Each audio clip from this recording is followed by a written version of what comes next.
أُحِلَّتْ لِلنَّاسِ تَأْمُرُونَ بِالْمَعْرُوفِ وَتَنْهَوْنَ عَنِ الْمُنكَرِ وَتُؤْمِنُونَ بِاللَّهِ.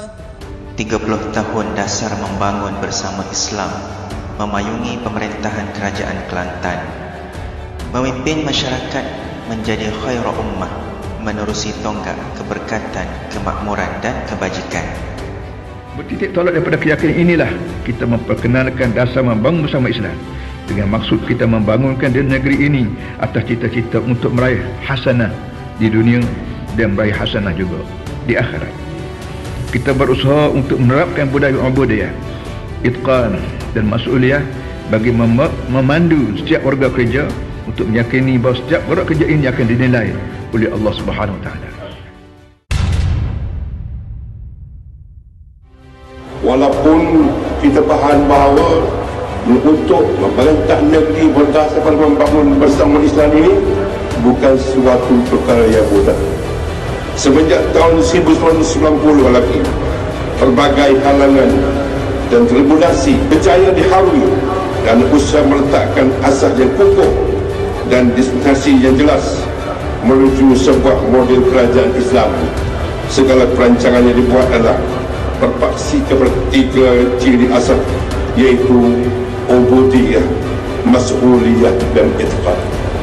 3 ciri yang tersebut merupakan sendi utama dalam dasar pentadbiran Kerajaan Kelantan yang kini memasuki pasar merayat membangun bersama Islam ke arah meningkatkan usaha menyebarluaskan ilmu merayat melalui cara memberi pengetahuan, meningkatkan kepahaman, memastikan penerimaan, menggalakkan penghayatan dan memakmurkan amalan.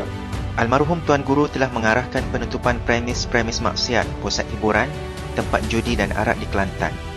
Kerajaan Kelantan merangka enakmen Kawalan Hiburan Negeri 1958 bagi menerapkan nilai-nilai keislaman dalam setiap persembahan serta mengelak amalan khurafat dan tahyul. Kerajaan Kelantan telah menubuhkan Kolej Islam Antarabangsa Sultan Ismail Petra demi melahirkan generasi berpendidikan tinggi. Pembukaan Ma'had Tahfiz Al-Quran Pulai Condong dan Ma'had Tahfiz Sains untuk melahirkan generasi yang berpengetahuan sesuai dengan saranan agama. Pusat pembangunan pondok berhad dilancarkan bagi mempertahan dan memajukan institusi pondok sebagai salah satu sistem pendidikan alternatif yang berjaya di Nusantara.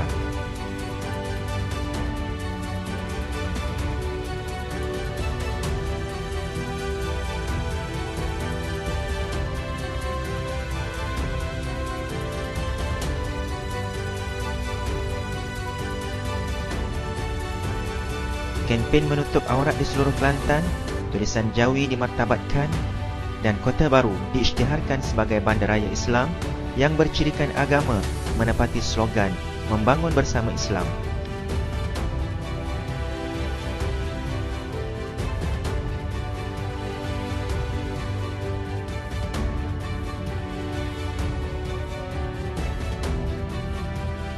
Madinah Ramadan, kemah tarawih dibina semenjak tahun 2008 yang dihadiri sekitar 2,000 hingga 3,000 orang setiap malam di dalam bulan Ramadan. Dengan moto Kelantan menerajui perubahan, di bawah kepimpinan almarhum Tok Guru Nik Aziz, beliau telah mengasingkan akaun kerajaan di dalam bank ribawi lalu dipindahkan semuanya ke bank yang patuh syariah.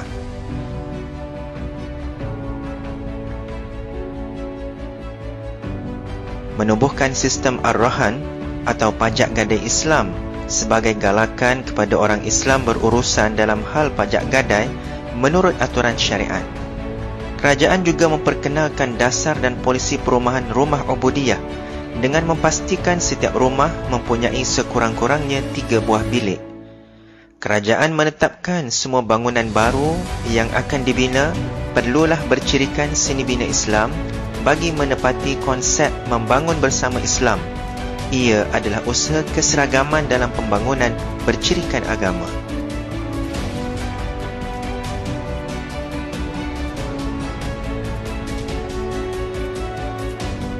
Kelantan antara negeri terawal yang memperkenalkan pelantikan penghulu tanpa mukim yang melibatkan kaum Cina, Siam, orang asli dan India di Kelantan.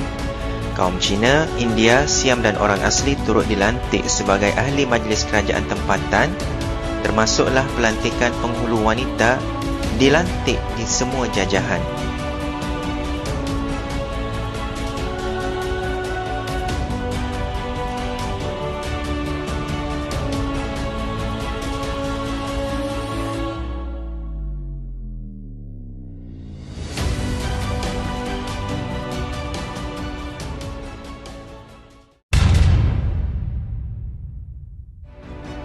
Kerajaan Kelantan telah memperkenalkan Hospital An-Nisa, iaitu hospital bersalin pertama di negeri ini yang dikendalikan sepenuhnya oleh kaki tangan wanita. Dan para ibu yang melahirkan anak di negeri ini pula diberikan cuti sehingga 60 hari pada waktu tersebut.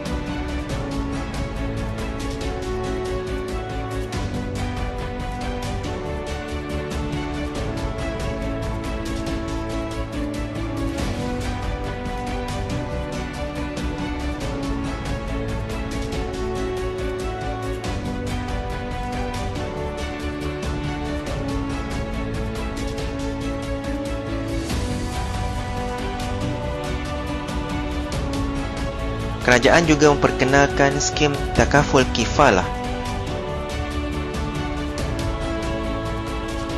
membangunkan tabung amanah Tok Kenali dan banyak lagi.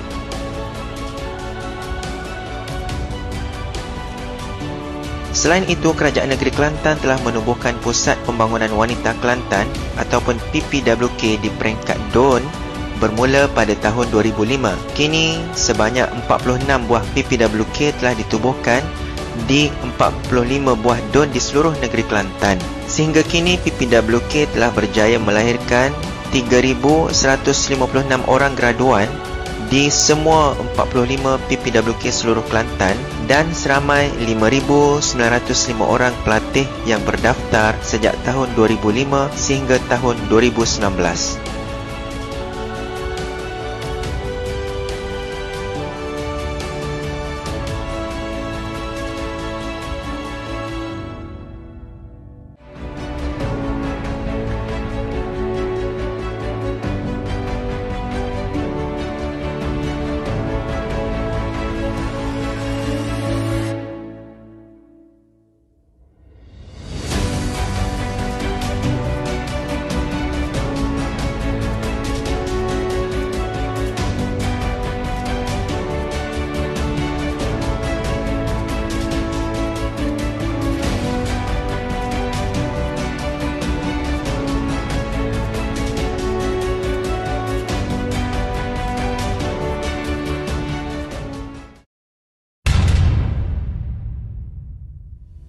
Kelantan kini di bawah pentadbiran Datuk Haji Ahmad bin Yaakob, dasar merakyat membangun bersama Islam. Kelantan berpaksikan 3 tonggak utama iaitu keberkatan, kemakmuran dan kebajikan yang dizahirkan melalui Teras Belanjawan 2014 sehingga Belanjawan 2020 tidak pernah meninggalkan 5 aspek utama iaitu pertama, pencapaian barakah dalam semua agenda.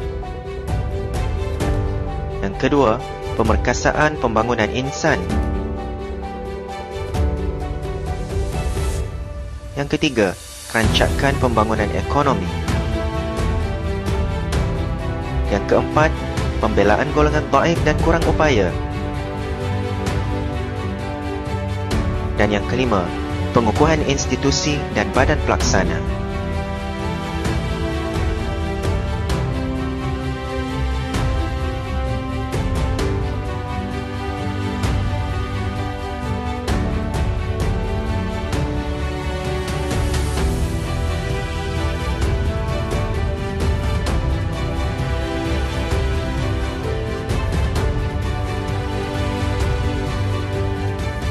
Pencapaian Kelantan merekodkan lebihan surplus selama 3 tahun berturut-turut. Pada tahun 2017, Kerajaan Kelantan mendapat lebihan RM30.2 juta. Pada tahun 2018, lebihan sebanyak RM40.4 juta. Dan pada tahun 2019, lebihan surplus sebanyak RM45 juta. Cabaran 2020. Yang Amat Berhormat Menteri Besar Negeri Kelantan melalui Pelan Induk Pembangunan Mampan Negeri Kelantan PIPM 2019-2023, agenda pembangunan akan dilaksanakan secara lestari dan mengambil pendekatan penambahbaikan islah meliputi 4 teras utama, iaitu pertama, ekonomi dan inovasi menerusi strategi lautan hijau. Kedua, sosial, iaitu kualiti hidup rakyat dan komuniti hijau.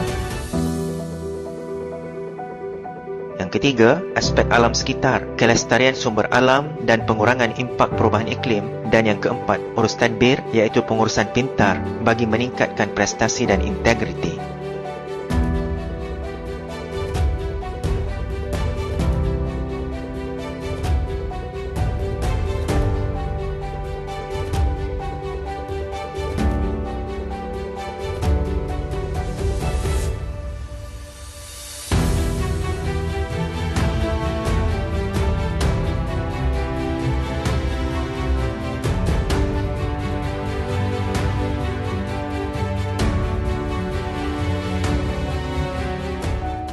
Jangan takut jatuh, kerana yang tidak pernah memanjatlah yang tidak pernah jatuh.